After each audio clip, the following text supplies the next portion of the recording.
The views and opinions expressed by the host and guests in this podcast are of the host and guests alone and do not reflect the institutions, companies, organizations that the host and guests are employed or affiliated with.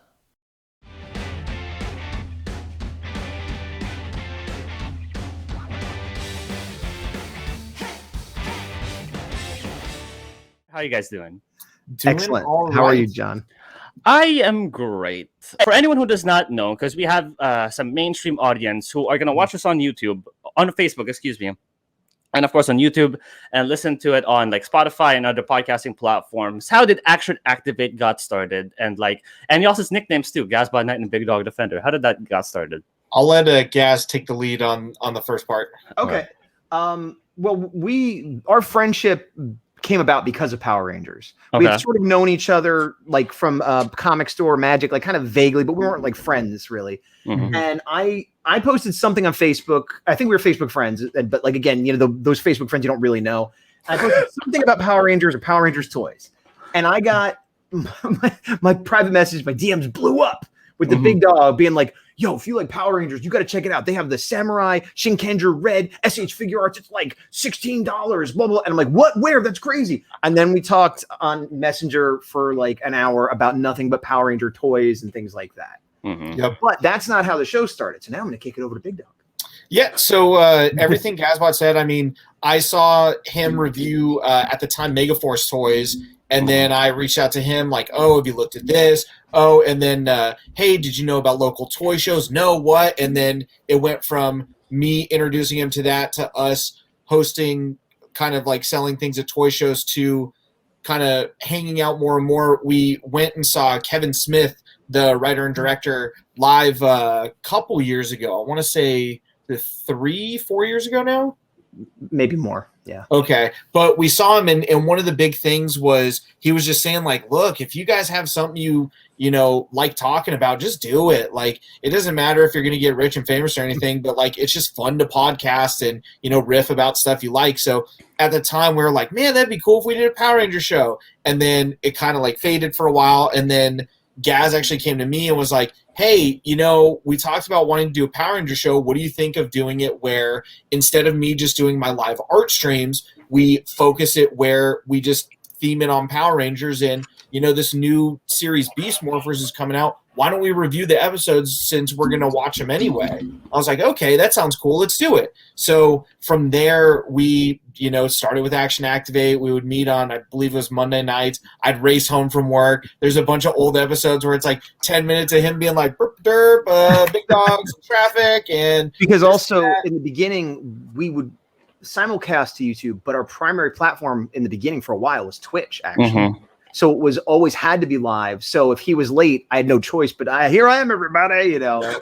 Now we now it's the opposite, where YouTube is our primary, and we occasionally do stuff on Twitch. Mm-hmm. Yeah, but yeah, occasionally I thought. And like one of your videos, it seemed that you were more active on Twitch. I don't. Maybe I could have. Well, I don't know how old it was. Like I said, the first 6 months to a year. I mean, we've been doing this for what, like 2 years now, Big Dog? About 2 years. Pretty much all of the first year was on Twitch, and then almost every interview we do is on Twitch. Yeah, because we tend to do live interviews, and so we do it on Twitch, Facebook, and YouTube all at the same time, and so we can grab all those questions and comments to get guests. Part of the reason we switched that, though, was we noticed, especially for episode reviews, we would ramble a lot, and then we'd also be like, hang on, people are talking to us, and then they'd just make it like twice as long. I noticed. We ramble on our own, for better or worse, and then just comment to everybody back on the videos and kind of keep the conversations going there. Yeah. I definitely noticed that. But the nicknames, Charles's nicknames, Gazbot Knight and Big Dog Defender. Oh, go for it. Yeah. My name is Gaz. That's my real name. I go by Gazbot. That's like my artist name, you know, and whatever you think about Megaforce, I like the character Robo Knight. I think he looks cool. He's a fun character. So I was like, oh, Gazbot Knight. There you go. Gazbot Knight. That's my Power Rangers name. For me, the nickname Big Dog came, I want to say like 10 to 15 years ago. My buddy and I came up with like fake rap names, ironically. And I don't remember how, but mine became Big Dog and his was Platinum Sparkles. And Sparkles. Yeah. And My Little Pony character. And then it carried on where we, right before Action Activate started, Gazbot was like, we should like come up with like our Power Ranger character kind of names. So I was like, well, Big Dog, what would I be? I was like, oh, Magna Defender's kind of cool. Okay, Big Dog Defender. And then the art stream before Action Activate started, he was doing requests, and I just spammed the heck out of it. And I was like, can you draw this? Can you draw this? Can you draw Magna Defender, but like as a dog? And he's like, oh, God. Magna Defender as a dog. Yeah. What we throw in every once in a while where he has like a canine kind of edited. Kind of like a German Shepherd Doberman color scheme. Yeah. Not quite SPD Shadow, but like, a kind of a hybrid of the two. Yeah. That would have been cool if you made it like a Doggy Cougar type of thing.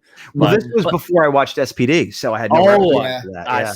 Like I was telling him about it, but he was like, yeah, I don't know. I haven't seen that season or 9 other seasons. Well, and also back when I was doing the live art streams, it was on the fly. Like I'd be like, what do you want? And I draw it live in like 15 minutes. So I didn't have time to go get, reference materials and stuff. I saw like one of like some of your drawings, I guess, and like I can't draw. Like every time people say like, oh, it doesn't matter if you're a good drawer. Like I don't know, maybe I'm a bit of a perfectionist. No, that's too strong of a word, but I don't know. Like I just.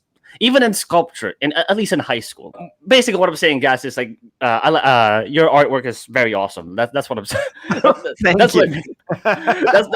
That's my main point. All right. It's like you knocked on my door. I said yes, and you said hold on. You ran around the block, and you're like, okay, you're a good artist. But I thank you for the compliment. That is very nice of you to say. How many seasons? I think I may have missed this or something.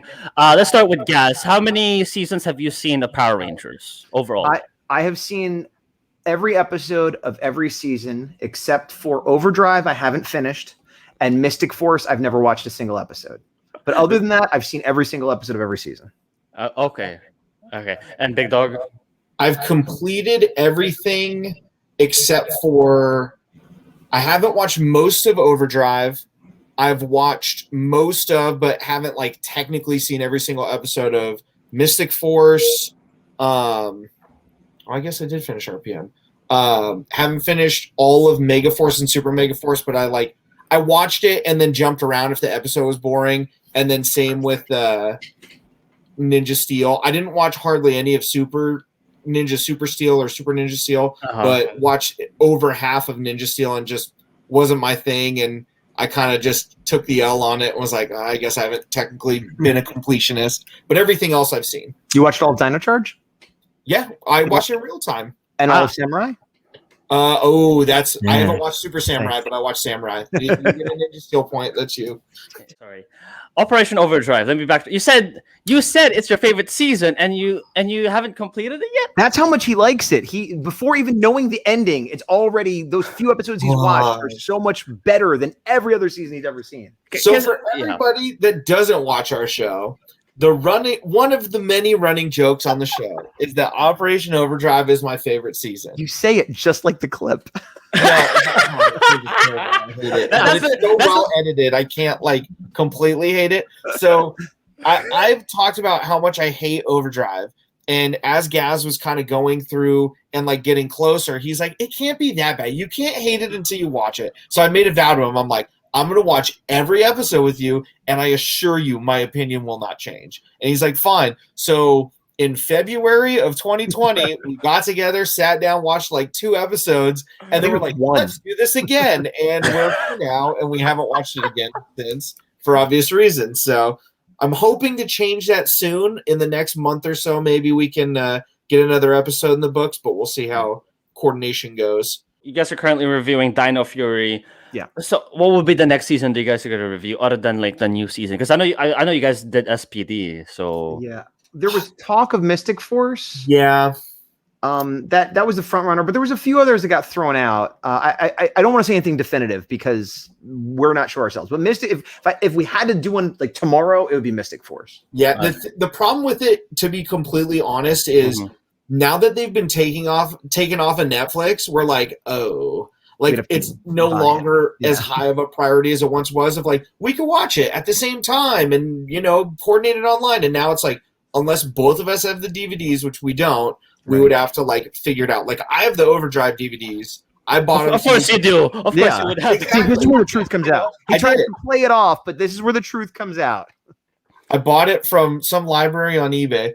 and in the middle of like Kansas. And I was like, you know what? I need to just definitively have, my my opinion, my full review of the season. And we only got like 40 episodes to go, some crazy number.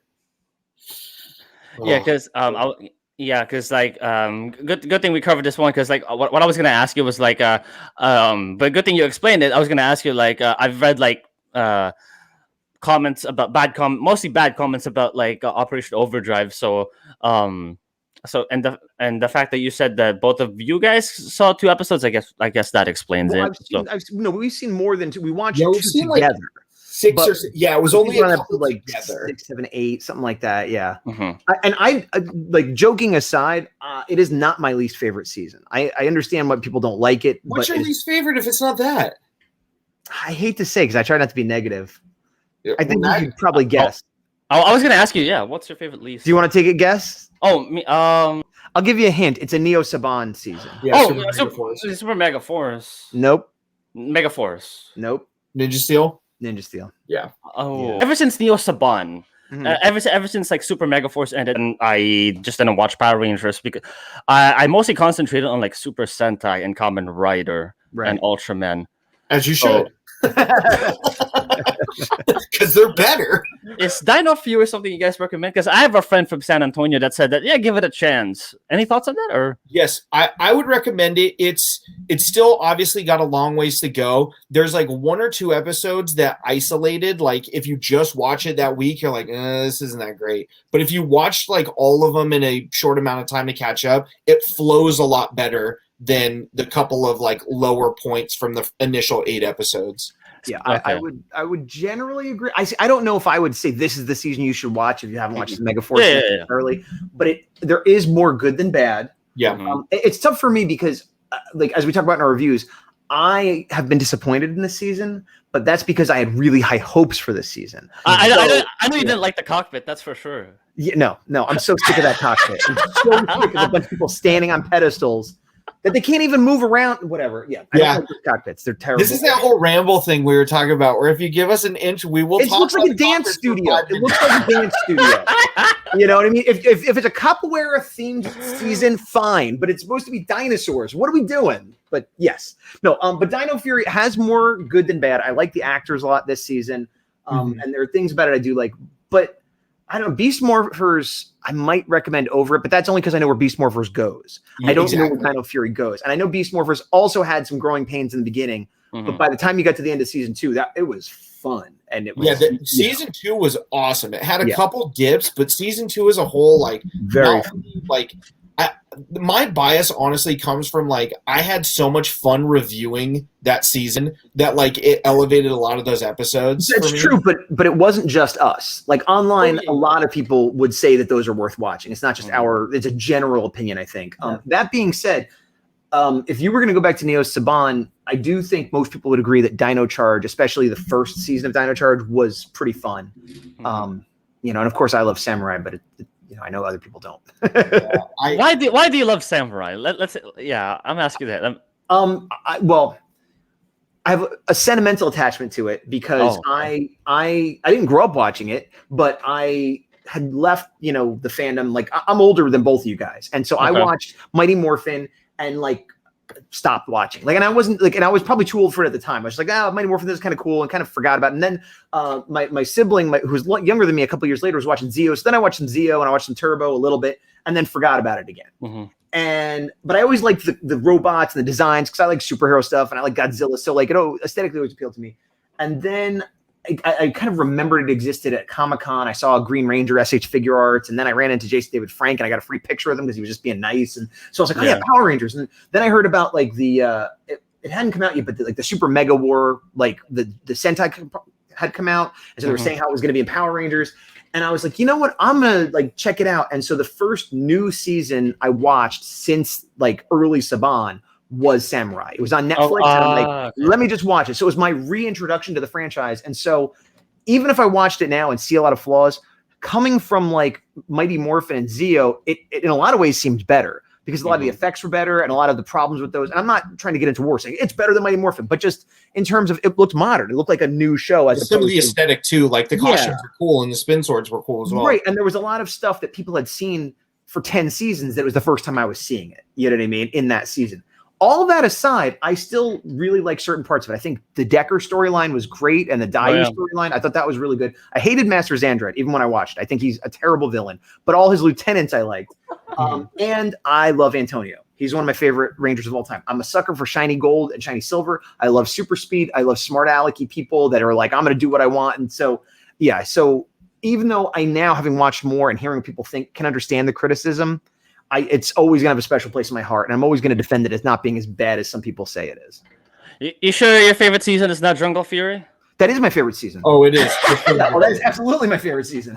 I just have I know Samurai is not my favorite season, but it will always have a special place in my heart. Yeah, I see. Yeah. Well, go ahead. Oh, I was gonna say so for those that don't know, when he says that he loves these seasons, he put his money where his mouth is, where he has a Jungle Fury tattoo and he has one cosplay, and it's of the American like super samurais gold. Yeah. Oh man, and also if I can add to that, if you'll allow me, and you have this final question on your guest on Yossa's show on who's the best Red Ranger, and you know what? For those, if you're a geek like us, like go watch an episode and you'll see what I mean. But I'll have you guys do that. Did I ask you, Big Dog, like what's your favorite and least favorite season? Have I asked you that yet, or?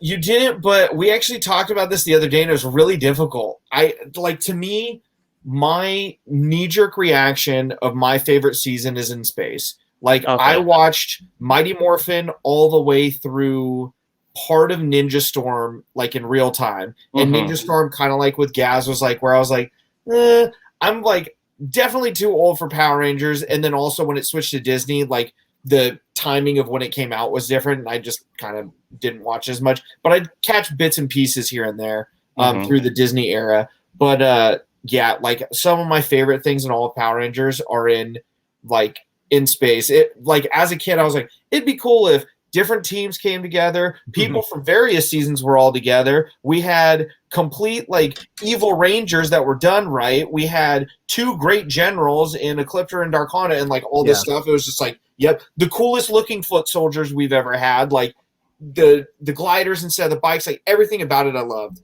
So I would say that's my favorite off the top of my head, and my least as of now, not counting Overdrive, would probably also be my least favorite is Megaforce / Super Megaforce, because just like that team I don't love. Gaz, your reaction to that, Gaz? I don't understand how. Okay, I'm not defending Megaforce, Super Megaforce as being great seasons. They're very flawed, but there's a lot of fun stuff in them. Like Ninja Steel, for example, has a lot of the same problems that Megaforce does. Yeah. But Megaforce has a lot of fun guest stars and a lot of big set pieces, and so like Megaforce. Actually, I prefer Megaforce to Super Megaforce. Weirdly, but I think because there was less expectation for Megaforce than for Super Megaforce, and I'm not defending these as great seasons at all. But Ninja Steel is like Megaforce without all the fun guest stars. Is how I look at it. You know what I mean? I mean, we got the Space Sheriff Inferno Skyfire. I'm talking about actual actors and Rangers coming back. Oh, so he's not an actor now. No, the guy in the suit is not an actor we knew from earlier in the franchise. The thing for me, for Megaforce, plus Casey came back in Megaforce, so you know. Oh, that's true. I know. Megaforce and Super Megaforce, I'm bundling them together because it's kind of part 1 and 2. Super Megaforce only has cool stuff because of that theme and extra aspects. If you took all that out, it was super boring. I agree. I absolutely agree. But I'm saying that is why I put that above some of the other seasons that are like very cookie cutter, similar, not great, but it had this veneer of fun and there was I groaned more watching that at the time than I did watching Ninja Steel and Super. You haven't watched enough Ninja Steel. You said it yourself. You haven't really watched Ninja Steel. So your opinion is invalid. Amount of it. I just didn't try for all Super. I've watched every episode. When you've watched every episode, you could then tell me how it's better. This is that grumpy old man going, when back in my day, we walked for 10 miles and cars didn't exist. Back in my day. I don't need to watch Super Ninja Steel. I learned from your mistakes. Going back to Dino Fury, Mr. Big Dog, but you do not like the current theme. The theme song. Theme song. The theme song. The theme. So I don't love the theme song, but I do like the music they use when they morph. Like, Okay. I love that, but don't love the theme song. But they're both in the same genre and sound similar, which is the weirdest thing to explain. But, like, we both are big fans of Tron, and specifically the movie Tron Legacy, and all I think of is Tron Legacy in the best way. Specifically the music of Tron Legacy, but for myself, I don't love Tron Legacy more than the original, just to be clear. I do, because I watched it first, and I'm doing the, oh, look at these cool effects, versus, like, you know, a groundbreaking movie for the time, which I understand. I just happen to like the flashy new one better. That's and fine. I met one of the actors and like geeked out about it. So that too. Oh, from Tron Legacy. Yeah, Rinsler. Well, you know, I met Bruce Boxleitner, who is Rinsler out of the suit, so. They're doing silent claps for those that aren't watching the video. Golf clap. They're making me cry. They're making Use me your cry. imagination, Spotify listeners. Whatever you thought happened, did. I also know you guys do some like very awesome Ranger interviews. One of the interviews I watched was when you interviewed Jason Chen and like the two indie creators, Matt Palmer and Clayton Youngkin. Yeah. From Neon Lights. Neon Lights and Immortal Red Fox. Yep. Yeah, which begs the question for Gaz. Knowing that you're an illustrator, do you plan on creating your own indie toku series? Nothing is out of the realm of possibility. I currently have a comic that has been coming out like very slowly. It's more. It's called the Horror A4, and it's more of a kaiju comic than a Sentai comic. So, I mean, you can see my shirt. Like if Godzilla, Ultraman, like so I'm into all that stuff too. So if you consider Godzilla toku, then the answer is not only do I plan on it, but I am currently doing it. In terms of doing some kind of original Sentai thing, like a Henshin hero, like a Henshin, again, not beyond the realm of possibility, but not until after I finish the current story, which is 5 issues. And because it's something I do on the side, it's like years between issues. So maybe in like 5 years, I might. I'll be honest, I have ideas. But I'm realistic enough to know that I can't work on them until I finish this. But I know that I know you just said that you can't work on it until you finish it. But may we please hear some of those ideas that you have? No. What would it? Okay. Because I'll chime in really quick. I've tried this as well on like it's literally just me, and he's like, if I'm ever gonna make it, it's gonna be a surprise. And I'm not going to say it now and then let it marinate and not have that same effect of when it comes out. It'd be like if like we found out what 2 seasons from now Power Rangers is going to be right now, and then it comes out of, oh yeah, there's that season that we talked about a long time ago. Cool. That's part of it. And another more personal part, and I think this is true of a lot of creatives, but it takes us a while to figure this out. There's a lot of reasons why you want to write, draw, dance, whatever your thing is. But a big one for a lot of us, whether we realize it or not, is you sort of get a positive feedback endorphin. You show someone that piece of art and they're like, that's great. And you're like, I feel good. Like it's just part of it. No matter how big or small your ego is, it makes you feel good. And I have learned over years of doing the wrong thing, when I would explain a cool idea to someone, or even just an idea for a drawing or a story or whatever, and I'd really make it and think, oh yeah, and they would give me that positive feedback. Like, that's great. What a great idea. And then I'd kind of lose all my enthusiasm to do it. It's like, well, I told them the idea. They said I was smart and it was a fun story. Now I'm going to spend 6 months making it, and I'll get the exact same response or less, like Big Dawg said. And on top of that, there's the old somebody might steal my idea. I'm not really worried about that because I understand everything's been done and it doesn't matter. But I know. I think true for most artists, but for me, 100%. If I talk about this, it lessens the chance that I will ever do it. You think so? Yes. Think about how many people you know, good, bad, or indifferent, great artists, terrible artists, lazy, productive, whatever. I'm generalizing, but I know a lot of people that talk all the time about their projects. And then I know people that are just doing projects and then talk about them after they come out. And I'd rather be that person, because if I talked about every idea I had, it would seem like, well, he talks about these ideas all the time, and then one comes out. Like, you know what I mean? I see. What about you, Big Dog? Would you do you ponder also on that idea of making an indie toku series? So a long time ago, and I've Action Activate actually filled part of it. A long time ago, when Gazbot started his Horror A4 comic, I was like, man, it'd be cool if we did a comic. And he's like, it'll never happen. Like, unless I get like free time out of nowhere. And this is before he even had a kid. He's like, it probably won't happen. And now I know it even less likely will happen. And it has But- nothing to do with the big dog or his ideas. Yeah, it has nothing to do with me. It's just like he said, he's pragmatic and he's like, yeah, I'm not going to commit to something that I know won't get done. Right. Like, and I don't want to get those hopes up. So for me, a lot of those creative juices I've had about that has gone more into Action Activate in the discussions where we do like the, hey, if you got to come up with the next Ranger figure that came out, what would it be? What would be a cool comic idea? Let's theorize, and like that kind of thing I really like. And also, to be honest, shameless plug for like other things that we've promoted and some people we've interviewed. Nerdbot Studios has awesome Power Rangers fan stuff right now. Shattered Past is one of the series. Power Rangers Unworthy, which isn't part of that, but is like arguably the biggest fan series. There's Ninjetti, which I haven't watched yet, and there's probably a bunch of others that I'm either haven't seen or forgetting. Like all those people are doing such good stuff that like fills my void of like, man, I thought of something like that, and I'm glad somebody executed it because I never would. Like I get that same like awesomeness, and good for them. Like that's so awesome to see. You guys had Colin Bass, was it right? Yeah, Colin Bass. Yeah. Colin Bass. Okay. Yeah. Colin Bass. And at the time, it was Crimson Vision Studios, which then I guess merged with Nerdbot. Like they got Correct. Yeah, bought they got out or like whatever. They always worked with them, but they were like now officially under that umbrella. Yeah. And after that happened, honestly, all those series got ramped up, which is cool. Yeah. But yeah, Bloodline of the Grid is another good one under that umbrella. But I could. All that stuff is great. I highly recommend it to people. I'm an idea guy. I'm not great at executing those creatively, but like, go watch other people who did it right. Yeah. Which one is the one that David Yost is currently like upcoming? I think it's Bloodlines of the Grid. In Shattered Past. Oh, is it? It's one of the Nerdbot ones. It's one of the Nerdbot. Yeah, it's one of those. I haven't just seen the one he's in. Is that even out yet? Is which one? The one, the episode with David Yost. Is it even out yet? I mean, I've seen the trailer was out. What is? The trailer of him in it is out, but yeah.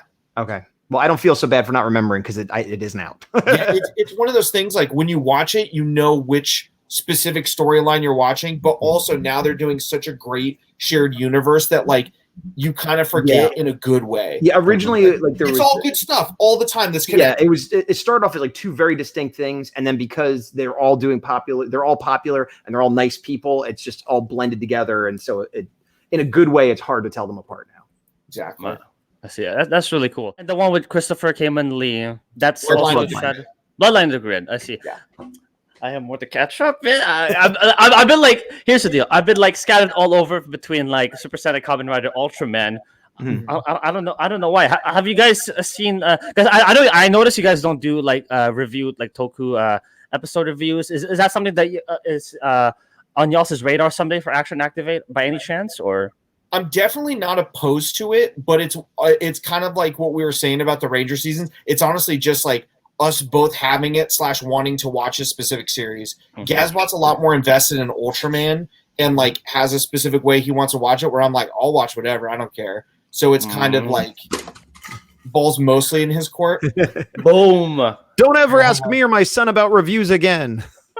Yeah, I gotta pull up. So speaking of Kamen Rider, I got Wolf Orphanok from Fies, which I haven't seen but love the design, so that's on my list. But I saw like of buying figures for seasons we haven't seen. All the time. Definitely have cool toys for characters that we don't know anything about. Hijacking your interview for a sec, what would you recommend to somebody who has seen bits and pieces of each of those franchises of like, here's a good starting point. Here's what I would recommend for Sentai, Kamen Rider, and Ultraman. Let me before I answer that, let me just set this for a record. I have not seen every single Super Sentai Kamen. Hold on. Like every Super Sentai Kamen Rider Ultraman. Many people think that's the case, but no. But so no, I have not even the movies. I haven't seen every single one. I'll be a hypocrite if I say I've seen every single one. For Super Sentai so far, I'm kind of biased on Showa, so. I guess Battle Fever J. So Super Sentai definitely, first thing comes to mind, Battle Fever J, for sure. Okay. I was gonna say like the late '80s Sentai, but like I kind of feel like I need to complete it first. before I form a conclusion. But I feel like the 80s Sentai are like more darker, and especially more Stephen King type of thing in terms of like design monsters. But to answer your question, Big Dog, yeah, definitely. So far at this moment, Battle Fever J, Kamen Rider, definitely Kuga. Okay. Kuga for sure, and Ultraman. I have not seen that much Ultraman to form a buy. Let me see what I have. I don't know, probably Nexus, because that's the one that I finished so far. I know that's like that's a pretty. Let me see here, because I have like I keep track of I have like a watch list on my notes app where like nice.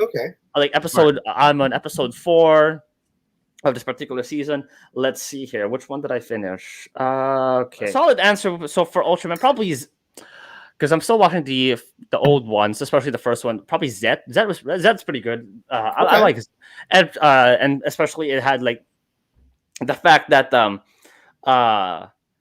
they had a positive worldwide like recognition and like a reception. Yeah, so I could kind of agree. But yeah, solid answer. So Super Sentai Battle Fever J, Kamen Rider probably Kuga. I was gonna say Black, but I haven't finished that one too. I'm watching it. And Ultraman, probably Zed, yeah, for sure. Perfect. Good to know. Thank you. Let me turn the tables, starting with Gaz. Same question. What would I recommend in Toku shows? Mm-hmm. I don't feel qualified to really recommend them because I've seen so little. It's more like I could list. Well, okay, I will recommend what I've seen, which is not much. So if Super Sentai, I would say Tokuger, with the understanding that I've seen, I think 3 seasons all the way through and 2 most of the way through, and then a handful of episodes of movies. So, but Tokuger, I really liked. It was goofy, but like emotional. And I thought I was going to hate it because I'm not a train guy. And I thought those suits looked stupid. And I watched it because I used to do a lot of stuff there's a site called Collection DX, it's a toy review site. And I got some free samples of toys, and one of them was Tokyo Ichigo. And I was like, well, if I'm going to do a review, I should watch the first episode. And I was like, I should probably watch the second episode. And then I was like, okay, I'm watching this whole season. And I loved it. And I absolutely, it was like the perfect mix of comedy and ridiculousness, but like I was invested, and I like villains that are complicated, not just pure evil. And there was a lot of that. And I really, really like that season a lot. But again, with the knowledge that I have very little Sentai knowledge, so it's hard. I see. What about like Kamen Rider? And you said Ultraman, so yeah. What? Kamen Rider, I know the least of. I've watched a good chunk of the very first series. I've watched some of X-Aid, and then I watched some of the Masked Rider stuff. And then other than that, it's just like random smatterings here and there. So. I mean, I guess I would recommend the original series, but that recommendation means almost nothing because I've seen so little. Yeah, I finished the whole 98 episode, and it's like, it's I don't know. Here's a terrible answer. Ask me again what Kamen Rider series I would recommend. Wait, what? Ask me again what Kamen Rider series would I recommend? Yeah, what Kamen Rider series would you recommend? Kikaida. Okay, there you go. Because I liked Kikaida better than any of the Kamen Rider I've seen so far, and I know that's controversial, but just out of what I've seen. Oh, I see. Does Spider-Man count for a Sentai season?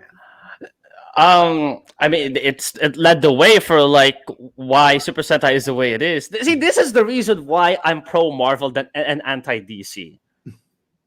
Because they also had animes that I heard weren't great, but like they've at least branched out more. Actually, Batman or Ninja Batman or Batman Ninja is a really weird movie. If anybody has an hour and a half to just trip out, I don't know. Like I love both, but Marvel, you could definitely make the argument that they have like overall better media presence outside of TV shows. Yeah, that's the reason why like the Zack Snyder cut, I have no energy to watch it. Because like it's honestly because like I don't know, it just doesn't appeal to me. Probably I don't know. No, I don't blame you. It took me 5.5 hours to finish it with breaks, so I don't blame you. I watched it over 2 days. Well, here's the thing: I never watched the original cut, so I was like, "Well, I'll watch this version," and it took me 2 days. And I didn't hate it the way some people do, but I'm like, that didn't need to be 4 hours long, and I'll never watch it again. I think with Marvel, they rarely like get in the way of something cool. Whereas DC and Warner Brothers, it's a prime example of like, well, yeah, Justice League was kind of messed up. Oh, Suicide Squad was just kind of okay. Where Marvel's like, we want to do Into the Spider-Verse with Sony. Well, that's kind of weird. Okay. And then it's great. Marvel made Guardians of the Galaxy a household name. They made Groot popular. Marvel made Groot popular. Yeah. It seems like so obvious now, but that's weird. Like, you go back 10 years. Oh yeah, we're gonna make the raccoon in the tree like really popular. Like what? Like, whereas DC's like, how do we make Superman cool? That's another one of my problems with DC. Like, they don't take their obscure heroes, if I can even use the word obscure, like, for example, there's a new Superman and Batman series. Like, you don't have any more. You don't have any more. So, like, come on, The good thing with Marvel is that, for example, there we have Shang-Chi, Shang-Chi and Guardians of the Galaxy, and other superhero teams too, and Eternals as well. That's just the reason why I like Marvel more. Oh, I never said what Ultraman. Ultraman. I've seen more Ultraman than Kamen Rider, but keep in mind, again, I haven't seen very much Ultraman. For older series, as much as I love the original season, and I really love the original season, I would say Ultra 7 is a better one to get people into it. And for newer series, which again, I've only seen a handful, what was the one after Ginga? Ginga S, when Victory was, I would say Ginga S. That was a really fun modern one. So that would be those two I'd recommend. Did we get through Big Dog or? No, we didn't. You didn't ask him at all yet. Go ahead. So we're sucking you in. You're going on the rambles. That's good. That's good. Having never finished any of the ones that were listed, from the limited amounts I've seen, I would say Spider-Man and Akiba Ranger. Doesn't count. Akiba Ranger. Akiba Ranger counts though. I love unofficially, but it counts. Gonin Sentai, Akiba Ranger. Have both of y'all seen Ryu Soldier? Considering you guys are reviewing Dino Fury. Never seen a single episode. Oh, just to kind of like compare with like Dino Fury and stuff. Well, that I'm opposed to it, but I haven't. No, I think it would make it harder to enjoy the season watching it back to back like that. Like I've seen Zoo Ranger and I've seen Die Ranger and things like that, but like with a long gap in between seeing the Power Rangers, I think for me personally, if I watch Ryu Soldier and it was, especially if it was good, and then I watched Dino Fury, I would just every episode I'd be comparing it to it, and I wouldn't be able to just. I like the idea that we're looking at Power Rangers not as how did they adapt this material from Super Sentai, which I know a lot of fans that watch both are like the Sentai was better, and it probably is. Yeah, but I don't want to hit it with that mindset. You know what I mean? So I honestly I think other than if they do new seasons of Power Rangers, which is up for debate. Other than that and Mystic Force and Operation Overdrive, once we're done, maybe then we'll go back and do some Toku. But I don't think maybe a one-off of Kamen Rider or Ultraman, something here or there just for fun. But to do like a Sentai season, I don't think we would do that till we're done with Power Rangers. Yeah, the thing for me with those is I'm kind of on the opposite where I'm like, what didn't get adapted? Because kind of like I will compare the two. And like I remember years back, I kind of like watched random episodes of Go Buster and watched the crossover movie with Koryuger where I was like, oh, this is really cool. They're never going to adapt this. And then they did. And I'm like, oh, cool. Very different. Nowhere near the same.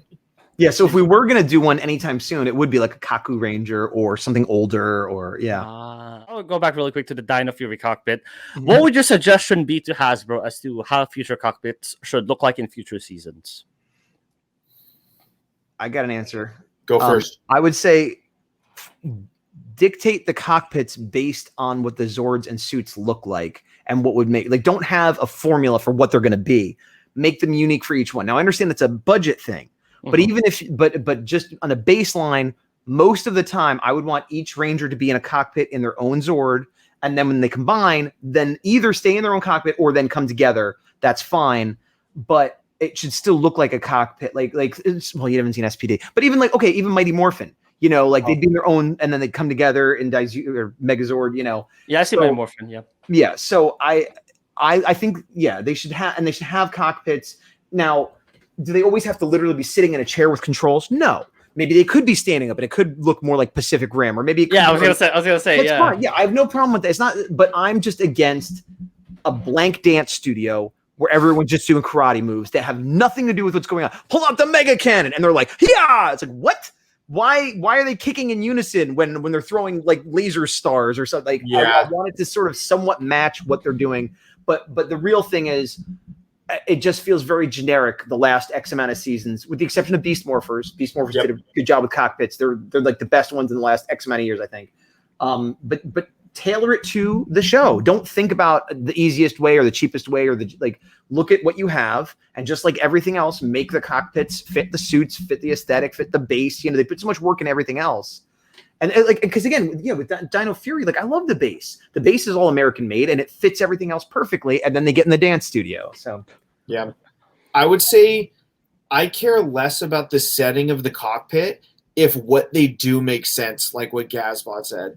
Like, for me, the biggest gripe I had, they used great Sentai footage for the cockpits for Beast Morphers, and then they used an American-made Nerf gun for every finisher. And it was the most frustrating thing ever. They're like, use your sword all the time. And it's like, that's why a running joke for all of our reviews is, how'd they win? Guns. Guns won every episode of Beast Morphers. Like, that's just how it was. It was literally, they're using a sword, a double, here comes the sword, and he goes, Cheetah Beast Blaster, and a gun appears in his hands in the cockpit, and he fires the gun in the cockpit, and that makes the Megazord swing a sword. Stupid. Which is funny, too, because they had an American-made, foam sword toy that had, a cheetah that we never saw. Oh, okay. Well, there was a couple toys we didn't see from Beast Morphers. That's a whole other thing that they just fumbled towards the end. There was a bunch of cool stuff they didn't make. I'm going to pull I'm not a big anime guy, but I have a couple anime that I like a lot. One of them is Big O. Have you seen Big O, either of you? Both of you? No. I haven't seen all of it, but I watched it on Toonami. One of the things, it's just a big, beefy guy, robot, and he has these big pile driver punches. And the cockpit, again, it doesn't have to make sense. He sits in it, and it has a very Batman the Animated Series aesthetic to it. And he's sitting in it, and he always gets on these handles that sort of slide on a track. Logically, this makes no sense, but it seems to make sense because he pulls them back, and then the arms go with the pistons, and then he swings it forward, and the arm hits. So, none of this makes sense, but it feels right. He has to do this. And so if you want to have a sword finisher and you want to sell your Nerf sword, fine. You make your American-only Nerf sword. It's got the American Eagle, and it's got the flag, and it's singing Star Spangled Banner, whatever. I don't care. But what you do is you stick it into the side and then swing a power, or you have it connected to a wire, or you step into a virtuality zone where you're now moving like the Megazord. There's ways to do it that don't even have to cost a lot, but just do something that looks like swinging a sword if that's what you want the finisher to be. It's a no-brainer to me. Yeah, if you're using American footage, just coordinate people better. Don't have them stand here and do this when they're kicking, when the Zord is kicking someone. Because I could get behind the idea of using martial arts to power the martial arts moves of the Megazord. That I'm fine with. Like going back to Pacific Rim, you kick, it kicks. That's great. You kick, it punches. I hate it. Hasbro. I mean, I doubt Hasbro's gonna watch this, but they watch everything we do. Yeah, we have a running joke of that as well. I always get really close and go, "Okay, Hasbro, I know you're listening, so here you go." I'm gonna put what I do on my channel is I put split videos of from the full episodes. So I'm gonna have a clickbait title about Hasbro, this goes out to you or something else. One of the news in the Power Ranger community is that Hasbro is, and you guys can correct me if this is fake news or not, that Hasbro is reportedly cutting ties with Toei. If in fact that were to happen, let's say that were to happen, that Hasbro did cut ties with Toei. Do you guys have any predictions or suggestions if Hasbro will draw some Rangers from the Boom comics or use existing Rangers, from past seasons and kind of do a Justice League type of series but live action? I'll go first. Yeah, it's a big deal question for sure. So I think, and it's funny, this question we asked to Scott Zillner, who puts on Power Morphicon, and he made me feel better where he's like, I don't see why they would do that when Toei has so much material that they get to use that they already paid for. So it is a rumor. It is currently unconfirmed. But I think if they stop, I think what it is I think they're going to potentially stop adapting new Sentai seasons and just kind of doing what they want with what they have already, which I think is cool. They could do an animated series. They could do a more mature series on something like Netflix or a different platform that they're working with where they have a lot of those options and then can make kind of a big shared universe like with the Boom comics. If people like Draken, see if you get a Draken thing going. If people like, this series of Rangers, do that. If you want to use an old suit like they do in the comics from Jetman and turn it into this other thing, go nuts. I think they're going to do it where they don't need to be crutched by previous footage and they can just do whatever they want and within budget kind of use what they have or rebuild kind of things that are popular, like Mighty Morphin suits that they know they're gonna use a lot.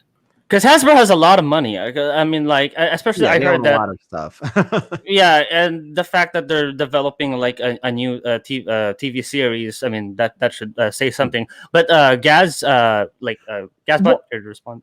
I need a point of clarification from the big dog here, if I may. Mhm. Yeah. You said, okay, so Scott Zillner and all this stuff makes you think that they're not gonna cut ties with Toei. I don't think the contract is ending. Right. Okay.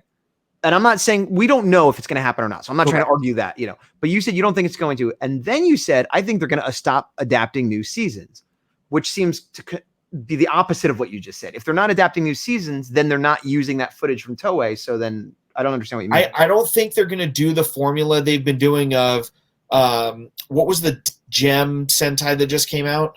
Kira Major? Kira Major, yeah. Yeah, Kira Major. Yeah, I don't think they're going to go, and here's Diamond Knight Power Rangers and like adapt that, but it's like maybe they, try to do a reunion of Time Force or something, and they use movie footage or what. I don't think they're going to do the exact formula they've been doing for a new season. If they have the rights to Kira Major and they're going to use that they're going to use that footage, but not adapting that season. So they'll have like Mighty Morphin Power Rangers suits and then just somehow incorporate footage from newer seasons. No, I'm not trying to be a jerk. I really don't understand what you're talking about. No. I'm saying I don't think new seasons of Power Rangers, live action or not, are going to be the same formula of take Sentai footage, splice it with American footage. I think it's going to be more unique, and a lot of it can be animated, CG, whatever, so they could do whatever they want, as opposed to having the crutch of footage that they have to splice in. I'm gonna stop pressing you on it because I still think you're not making 100% sense to me. I agree with. I mean, they've said they're doing an animated series and another series. So in terms of being able to explore and bring back old Rangers, all that stuff you said, I agree with. But hey, let's get some Time Force Rangers and stick them together with Mighty Morphin, and here's Lord Dragon. All that makes sense because the comics are popular. Hasbro, unlike Saban and Disney, seems to understand that the fan base likes the old actors coming back and they like the old seasons. Like, let's bring them back. That's a cool thing because the fan base has aged. It seems like there's a very young fan base of very little kids and then adults. It used to be like a much longer range of kids playing with toys and watching these shows, but now it's like kids very young are like, this is cool. And at some age, 6, 8, whatever, 10, they're like, this is dumb. And then all of a sudden they hit like 17, 18, 19, 20, and they're like, oh, I like this again. So I think they realize that, okay, we're going to pander to these older audiences who also have more money to buy collectible stuff that's more expensive. All that being said, I don't know why they would stop adapting. And they might. I'm not saying they won't, but I don't know why they would stop adapting if they have the right to do so and it doesn't cost them more money to get that footage, because that is the gateway for the younger kids. Now, maybe the cartoon's going to be aimed at younger kids. That's possible. But it just does seem like a waste. Like, do those other things, but keep adapting. And here's what worries me too on the Super Sentai side, because even though I haven't watched a lot, I love the art form. And I love that it exists and it's persisted so long. And I do one day, by the time I'm 100, plan on watching all the Super Sentai. I worry that if there isn't the reinforcement of the fan base and whatever monetary things might come from it, and like, fans in America buying Japanese toys or whatever, that Sentai might die, because Sentai has been on a steady decline, just like Power Rangers has in terms of viewership and money spent on it. But it was bolstered by the international and American audience. And Bandai losing the ability to make toys was like the first blow. Or not losing the ability to make toys for an American audience. They still make them for the Japanese, so they still make Sentai, but they don't make Power Rangers. There's no Bandai America making Power Rangers toys. So that was the first blow. And I worry that if those seasons are only really relevant to Japan or the hardcore fans that are importing it, usually illegally, then I could see it dying very fast, and that breaks my heart. So I hope it's not true for a lot of reasons. But like we were talking about, like an animated series a few minutes ago or a few seconds ago, do y'all think it's due time for an animated series, version of Power Rangers? Yes, absolutely. Even if none of this stuff was happening and it was all just business as usual, do an animated series. Absolutely. I would say, if you know what Hyperforce is, do Hyperforce. That's the perfect. Do you know what that is, John Patrick? Oh yes. Okay. I've seen clips though. Well, for those that don't know, it's a time traveling team, sort of like Time Force, but they go on these wacky adventures and go to different time periods and meet up with older Rangers and older villains, and they bring those guests in, and it's done as sort of like RPG format. You make that animated. You've got a time. actual time traveling team, not like Time Force, which never time travels. Don't get me started on that. Good season, bad time travelers. But you get an actual time traveling season where you have the first couple episodes set it up, and then they're out there quantum leaping, Marty McFlying around, and they get to see historic events. And you could bring in those actors, which no matter how old they are, no matter they've gained weight, they've lost their hair, whatever, it doesn't matter. They're just providing a voice. You could have any actor. They don't even have to be in the same state. They don't have to be in the same. You get those actors from New Zealand. They just got to do a voice. It's a no brainer that they should do that. Wait, Hyperforce is done, right? Or Hyperforce is done. They didn't get a second season. There's a lot of people going, it's gonna come back, but it's been a couple of years. I don't think it's coming back. I see. Do you guys think Power Rangers being permanently on Netflix, do you think that's an appropriate move for the franchise, or is it better to be better off on cable TV? Because I think it's better on a streaming service going forward. If there's anything we've learned from Disney Plus, it's that the numbers that they've gotten for those series, and even Amazon Prime to an extent, depending on the show, the easiest comparison we have is like comic-based shows. Just because this is like slightly disconnected, but similar concept. Like the way that you can get people to do that and to get the monetary value off of the subscription instead of just from ads on like Nickelodeon or whatever. Also, it makes it way easier internationally for people to be able to watch it. Like when we were reviewing the end of Beast Morphers, we watched it online because it didn't air in America for like 4 months. People were giving spoilers for stuff that didn't air for 4 months. That was terrible. Because like Beast Morphers, like the rest of season 2 first aired in like, is it Britain, right? Or Britain? Yeah, or France? in Europe. And then people were spoiling it. They were saying, here's what happens in the crossover episodes. Here's what happens at the end of the season 2, the finale of this whole thing, months before we were able to watch it legally. Yeah. It's ridiculous. But I will mostly agree with Big Dog. I think for the cartoon and the new season, and like that's the new show that is supposed to be a little bit more mature. I 100% agree with all that, and streaming is killing cable. But I do think it is helpful to have some presence on cable or terrestrial TV or whatever you call it, whether it is the adapted Toei, the adapted Sentai seasons, which I would still like to keep continuing with the other stuff, or some other thing. Maybe if the cartoon is kid friendly, you put it there. Simply because, kind of like with comics, which is another thing I love, which is also another dying medium or in danger of dying, having only adult fans is limiting for a lot of reasons. And I am an adult fan and I love this, but you need to get kids into this stuff. And kids, yes, a kid could stumble on a show on a streaming service and watch it, but if it's aimed at adults, they either might not be allowed to watch or they might not be into it. Most of the things I fell in love with as a kid, you just stumble into. You're flipping through the channels. What's this? I don't know. I start watching it, or you go into a store and there's a comic and you pick it up, or so. I mean, I guess YouTube. If they put it on YouTube, that might help. Which that's they are doing right now. It is. That's what they're not. But if Power Rangers are only available streaming, they'll pick up some new fans. But I think in balance, they're going to lose that younger audience, which is going to hurt the future of the franchise and is going to hurt toys, where then the only toys you get are $100 statues of Tommy from Mighty Morphin because, they're not going to make anything else. Is it because of like the Saturday morning type of feel that... I mean, that's gone for sure. Like I'm not one of those people like, we got to bring back stuff because everything's streaming and on demand and stuff. But like there has to be an ability for a child to stumble upon it because a kid that's never heard of Power Rangers isn't going to go, let me get on Netflix and search Power Rangers. You know what I mean? They have to be able to stumble upon it. And the parents also aren't going to necessarily, there are parents that are like, I love Power Rangers, so my kid's going to watch Power Rangers. But kids need to find stuff on their own, and there needs to be a way for them to find it. And I like all the adult stuff, but I want to keep something for the kids going too. I don't know. I'll play devil's advocate to you for like your generation. Never done it. Your generation is Masters of the Universe, and like it came My out. Generation is Masters of the Universe. Masters of the Universe is to you what Power Rangers is to me. No, it is not. Really? No. Why? I mean, maybe Transformers would be a better analogy. Okay. Same, but different. Anyways, for kids to get into that now, all they have are toys and streaming services, and it's still just as popular as ever, if not more, in some aspects. Well, it's weird though, because I'll even use you. You're not a kid, but you're younger than me.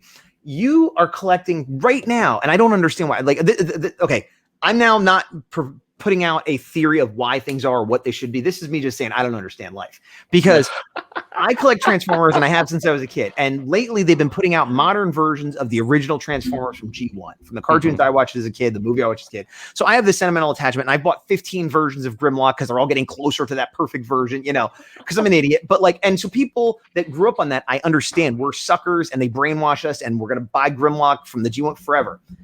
But Big Dog, you didn't really watch the cartoon. You didn't see the movie until like I showed it to you 2-3 years ago. And you're buying the same characters for shows that in a lot of times you've never seen, and you're buying multiple versions too. And so I don't get that. I don't know why you would do that. Because I've had versions of those characters in what I watched from it. Like I watched Beast Wars Onward. So I saw you buying Beast Wars makes sense to me. That makes sense. But why do you want like an Ironhide that looks like from 1985? Why do you want that? Because now I've gone backwards, and because of the new Netflix shows, honestly. Okay. All right. That's fair. I see. All right. So streaming. Oh no, it was streaming. Well, I collect Funkos, right? But like with me, I kind of feel like I need to watch I need to complete like a particular series before I collect something, like whether Funko or like a T-shirt or something. Right. So I think some people are like that, some people are not. But I mean, every collector's different, and that's the thing. Once you're a collector, it's a whole thing. You become a collector, and now you collect lots of different stuff for lots of different reasons. But I feel like it's hard. You don't become a collector unless, as a kid, you get invested in something. Usually, I mean, there are exceptions, but if you're not a nerdy kid, very few people grow up and hit like 25 and are like, you know what? I like nerdy stuff now. Like no, you were a nerdy kid. I've seen pictures of you wearing Halloween costumes of Power Rangers. Get out of here. No, because what those people are, and I'm not saying this in a negative way. Like everybody, I'm not one of these people. Like if you're not into geeky stuff, you're terrible. If you like baseball, you're a jerk. No, not at all. But I have seen those people that at like 30 are like, oh, okay, MCU is popular now. Oh, I really like the Avengers movie and stuff. And they get into those movies, and maybe they buy a couple pops or a T-shirt or whatever. But they're not like, okay, I got to get online and buy some SH figure arts, and like, you know, they're not. And good for them. They're saving a lot of money. But I mean, it's the same way if like, Terminator's the big popular thing now. So everybody watch Terminator and they buy it at Walmart and they forget about it in a year. So there's a lot of people that are into the MCU that in a few years when it goes out of favor are not going to be looking for the comic stores. And that's fine. That's totally fine. But that's not the same as somebody who like gets locked into that collector mentality and whatever it is. And we all know that too, because you collect comics, but then you also kind of, look at these cards. These are cool. Or, I like video games. And that's what I collect. That's them. There are amiibos, and amiibos lead to this other thing. And like, there's always pathways to other things to collect. Hey, but let me backtrack for a second. SH Figure Arts, do they have like Avengers figures or from? Yeah. Oh, like high-end, expensive, more than Marvel Legends, like $50 ish each sometimes. Yeah, I'm gonna go check that after this, but I'm gonna go. You've proven my case, sir. You've proven my case. Yeah, it's difficult. I'll say I have a couple. I don't have them all though. It's very easy to do Marvel, or it's easier to do Marvel Legends than it is to do the figure arts, because some are overseas exclusives as well. So Which one of y'all says that y'all are not? Oh, was it you, Gazbot, that said that you're not a completionist? I'm generally not a completionist. In terms of figures or like watching stuff? In terms of figures, I do like to complete. I will give up on it. I will say this show's terrible and quit. But if I like it, or I feel, or if I'm gonna have to review it, then I want to watch all of it. But in terms of toys, I have lots of like partial teams and like half done collections, and there are some teams that yes I want, but I don't feel the need to get them just because they were on a show or whatever. What about you, Big Dog? Are you like a completionist in figures? Did we cover that already, or no? More than I should be. I'm more of a completionist than he is. He has a lot more self-control with that than I do, where like it kind of bugs me. Well, that is a very loaded statement too, because I agree, but I don't have a lot of self-control and I have more stuff than I should have. So the fact that he's saying that says a lot about him. Yeah, it's like prime example. We went out looking at houses. We were looking at houses the other day for me to move to. This is what I came home with. This is not the picture of self-control. This is not self-control. There's more context to that, but prime example of bringing it back to Power Rangers is we talked about this the other day, where for Lightning Collection in general, I like to think of myself as a completionist for it, where Gaz has already put his foot down of I'm not going to be a completionist, and that's fine. Yeah. Mm-hmm. I see. Is it because of just like so? Is it because of just like the dedication that I mean, or is it like okay, let me just pick something what I like? It's what I like, but I definitely will sometimes get stuff that's like not my absolute favorite character. Mm-hmm. Money is part of it, but honestly, a bigger part of it is space. Mm-hmm. I have 2 shelves, like I have a Billy bookcase, and I have 2 full shelves of Lightning collection. Mm-hmm. I don't really have a lot of room left. I either have to like clear off a shelf of other stuff, or they start getting all smashed in there. So with the first shelf, I was just getting every figure that came out because it's a great figure line and whatever. And I would get them on sale a lot and stuff. And then when I started going into the second shelf and I was just getting them, all of a sudden I was like, oh, do I really need every member of Dino Thunder, which isn't my favorite season? Because like, you know, and not that I hate Dino Thunder. It's just not my favorite season, you know? Oh. And, is it your favorite season?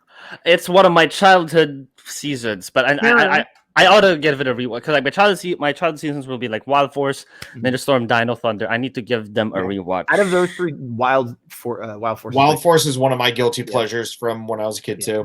But again, I'm not saying Dino Thunder is bad at all. I think it's a solid average season. JDF is there though. Yes, I know. Well, sort of. Sometimes he's invisible, and sometimes he's stuck in a suit. But he's there. True. But I also. That was a season when I started like, I'm going to rewatch everything. I'm like, oh, I can't wait till I get to the season with JDF and it's going to be dinosaur. So again, it was built up and I'm like, oh, okay, it's fine. It's good, you know, but that my point wasn't to poop on Dino Thunder. It's a fine season. It was just to say that like specifically with those figures, because I had gotten them in the Legacy collection. Mm-hmm. And when they came out, I was like, well, I'm going to get the White Ranger and not even because he's my favorite character, but that's a very cool suit and I like it. And then I was like, I guess I should get red and blue. And I'm like, or I don't. And so what? They're not my favorite characters. I could just get the White Ranger and that's fine. And I felt good about that decision. And that's been dictating ever since that just like, I'm just going to get what I want and not worry about it. I mostly have Funkos. I need to like, I need at least one. It's because like, yeah, money's an issue for me too, but since I'm only in college. So do you guys have like I know we kind of like covered this with a cockpit and everything, but do you guys have a general message for Hasbro on what they should do or suggestions for them for the future Power Rangers other than better cockpits? So let's start this time with Big Dog, then we'll go to Gaz.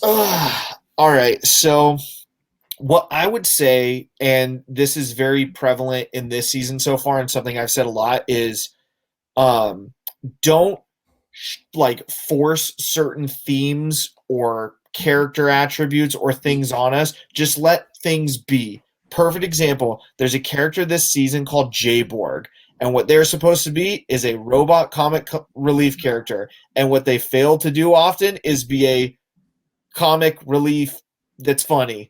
Like they're just kind of there, and the episodes that character is not in, I tend to enjoy more because I'm not like, oh, that was a terrible joke. This is 3 minutes. I'm not getting back on this episode. Just let the characters all kind of be funny at times or all be serious at times or all have their spotlight and like just let it feel more organic than like certain things are forced. It's Power Rangers. You're going to have themes of the week where friendship is magic and that's how we win the day and that's fine. But a lot of aspects, like you don't need to dumb it down for adults or kids. Just let it be and, you know, keep it all ages. And prime example, some people of all ages' favorite show is Adventure Time, because it appeals to everybody. You don't need to dumb it down. Same with Power Rangers. And that's why I think there's so many adult fans like us is we've seen how you can do it right. Just be consistent with it. And we'll continue to kind of spread the wealth of why we love it so much. Mm-hmm. And make more toys consistently. That too. Okay. I mean, I agree with I agree with all that. You know, I might quibble about wording or whatever, but like I agree with all that. The other thing I would say is branching off of that or dovetailing off of that, as they say. Pick a lane. If you're doing a show that is supposed to be for young kids and you want it to be goofy, then make a show for young kids and make it goofy. If you want it to be all ages and have adults like it too, then don't have ridiculous slapstick comedy in it. Like, because that's where I think it really sticks out. Like it's like heavy themes and like, oh, my father's dead and we got to do that. Oh, here comes herp, and it's like, what is happening? Like, you know, so make it a Three Stooges episode with superheroes, or make it, you know, like a Spider-Man cartoon, you know what I mean? Like, and going back to like when Power Rangers were out, you know, you watch like X-Men or Spider-Man, any of those shows, those were for kids, but those were serious, actiony, and they didn't. And there was jokes. Spider-Man's making jokes, but it wasn't like Aunt May came in and slipped on a banana peel. You know what I mean? So, and if you want to do that show, that's fine too.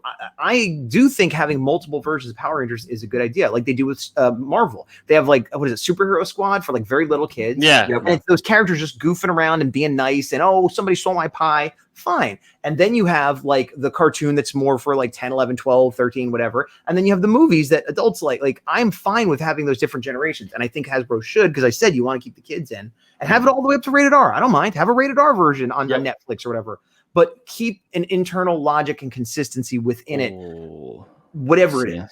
Yeah. Both with the age you're aiming for and with the super tech or whatever. You know, if you say it works this way, make it work that way. But I think I would argue like slapstick comedy was one, because again, I've seen every single episode of Mighty Morphin. Mighty Morphin kind of had both slapstick comedy and, like, you know, especially with the Greenwood Evil saga. Do you think that would turn off like some of the loyal viewers of Power Rangers? Because, like, again, like they back when Mighty Morphin was released, they kind of had everything though. But do you think, guys, that would turn off some viewers or no? I don't at all, not even a little bit. What you're saying is absolutely true. And I'll say two things about that. One, that was the 90s. Times were different. Two, it was lightning in a bottle. They had this special formula. No one had ever seen anything like it. So there was this crazy action. And it was just this, it was a phenomenon in a lot of different ways. Culturally, and the special effects were new to American audiences. So like, and Bulk and Skull were talented actors that were pulling things off. And as goofy as that got, it never defied like the laws of physics. You haven't watched a lot of Neo Saban. There is some really ridiculous cartoony, like floating around, like as though they got deflated like a balloon kind of stuff going on. I've never seen anybody online.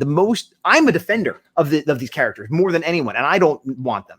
I'll say that's a good actor or good actress. I like the way they're doing this. Like, I'll try to find the good in it. I don't think there is any adult fan out there, and when I say adult, I mean like 15 and up, that would miss these comic relief characters. The kids may or may not like them, but they don't, you know, they're watching Power Rangers for the first time. They're not going to go, where's the comic relief character? And Dino Fury is a perfect example. They have these comic characters that are not working. I agree with Big Dawg. Unfortunately, I was trying to give them a chance, but they give funny lines to the villains. They give funny lines to the heroes. Yes, have comedy. You could even have people fall over or do whatever, but like incorporate it into the story. Don't say this is the funny character and then do everything they do is ridiculous. It's very old fashioned. It's very unnecessary, and all adult fans hate it. Unfortunately, like I said, I defend the actors as they're doing a good job and whatever, but like no one is going to miss it. No one. Yeah. There's, without, you know, spoiling anything, there is, to your comment of Bulk and Skull, there's an episode that I particularly don't like in Dino Fury this season, where something that would happen to Bulk and Skull and Mighty Morphin that would be really funny, they try to have one of the Rangers do, and it's one of the worst things I've seen in like the last 5 seasons. It's just terrible. It's one of those things where, like Gaz said, of lightning in a bottle, if you could tell me any other character or group or duo or whatever since Bulk and Skull that have been just as funny or even close, I'm all ears. No one's ever done it. They were the originals and the best, and nobody came close ever. I'll give you an example of sort of a hybrid, because we just had an interview with Jason Chan, and he did Cybercam. Yeah. Cybercam was a good example of like, it's a comedic character that wasn't really necessary for the plot, but it didn't really bother me too much, and probably was hilarious to little kids. Was that the episode? Sorry for interrupting. Was that the episode where he got stung by a bee and he became cyber? Or did I get no? He made a copy of himself so he could get more work done. But that copy stuck around. It wasn't a 1 episode thing. And Cybercam acted more like a whoa, what's going on? I'm totally cool, guys. And so it was comedy because, you know, Cam was more of a straight-laced, stuck kind of guy. And so was it the writing? Was it the actor? What was it? I don't know. But I have my problems with that season. It's not my favorite season. Cam is actually my favorite character from that season. But Cybercam, the worst thing I could say about Cybercam is he didn't need to be there. And that's the worst thing I could say, because it never really bothered me. He was fine. They all kind of pointed out how it was goofy, you know. And so that to me, but that's not the same as Bulk and Skull. that's a comedic situation that worked the way they did it, but it wasn't like they said, okay, Jason Chan, you and this other actor, your job now is to be the goofy, funny ones and do, fall over. And like, I agree with Big Dog. Even, okay, Jungle Fury, my favorite season. Fran from Jungle Karma Pizza. I like the actress. I like the character. There are some scenes, and she's like comedic, and there are some scenes which are just like, oh, geez. Like, and it's that thing where like, she doesn't trip and fall and drop a pizza. Fine. She trips and falls, and the pizza goes up in the air, and somehow dough gets on everybody and falls in a way that would never fall on a person. And I'm like, what just happened? Not the worst offender by any means, but not Bulk and Skull. Like, yeah. It's just, but that's something that you would see on Mighty Morphin. I mean, like that type of yes, vibe. But again, that was 1993, and that was like seeing this all for the very first time. And at that time, only children were watching it. Yeah. And teenagers. Yeah. I'm 22 or so, but anyway, go ahead and promote Action Activate and anything you guys got going on within like the Power Ranger community, and where can you guys be found on social media? Let's start with Big Dog. Yeah. So coming up after this interview, in the next few weeks, we're going to be involved with Power Morphicon Online. We were asked to moderate either one or more panels on there. A lot of it's still to be determined. So if you're watching this in the future, you already know what it is. And if you're not, we're figuring it out with you as well. And then for social media, I'll pass it over to that guy. Well, for Action Activate, we're on Facebook, Action Activate, a Power Rangers show. We're on Instagram, Action Activate. Those are the two main ones. And then I, as a solo person, I'm Gazbot almost everywhere, Instagram, YouTube. I have an Etsy store because I'm an artist. I have a ton of Power Rangers art on my Etsy store if anybody wants to buy any of that. Well, this isn't Power Rangers, but Ultraman. I'm currently working on a card set for RR Parks cards. It's an Ultraman card set.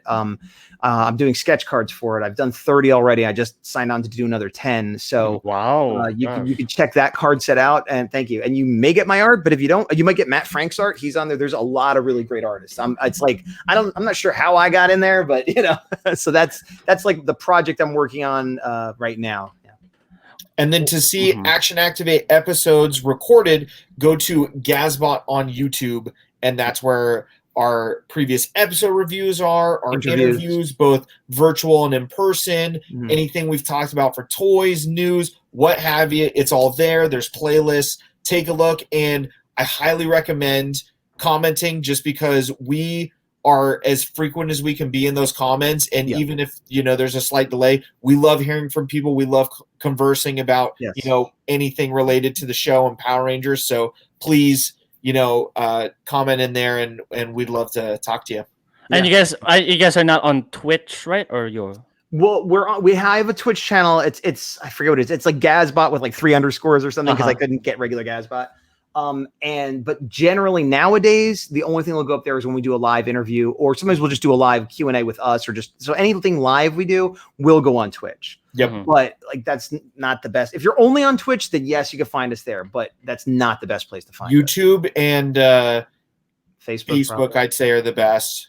And then after that, Instagram. And I have a Twitter, but it's my personal Twitter. Like I'll talk about Action Activate, but like that's not where you go for your Action Activate news. You know what I mean? Before we close, I just want to say I've partnered up with a very awesome clothing brand, Spread Love Supply Company. Listeners and viewers of TJPS can also hop on board in spreading more love, not hate. All you have to do is type in TJPS10 at checkout and get 10% off any order. That's TJPS10 at checkout and get 10% off any order. That's jackets, long sleeves like the one I have right here. Let me just like that. Nice. Right there. It's called Spread Love. T-shirts, dad hats, beanies, you name it. Let me fix my camera. You name it, they got it. And they're not my sponsors, though. They're not my sponsors. With that, thanks. Thank you, Action Activate, for being here. This is Gazbot Knight and Big Dog Defender of Action Activate, which can be seen on YouTube, of course. You guys don't have a set schedule, don't you? We try to put an episode out once a week, usually on Tuesday, but we blow it all the time. Yeah. We try to be at least 4 times a month most of the time. There you go. I'm like worse because like that's the reason why like I think my last interview was with before this one was with Jacob Buber, and that's like March because like college and everything. But Yeah. I try to work around that. Like I'll put their social media handles below, like for Action Activate. With that, YouTube viewers and podcast listeners, please like and sub to the official TJPS, the John Patrick Show YouTube channel, Facebook, Twitter, Instagram. We'll just gonna put I'll just put everything down below. Thank you for watching. Thanks.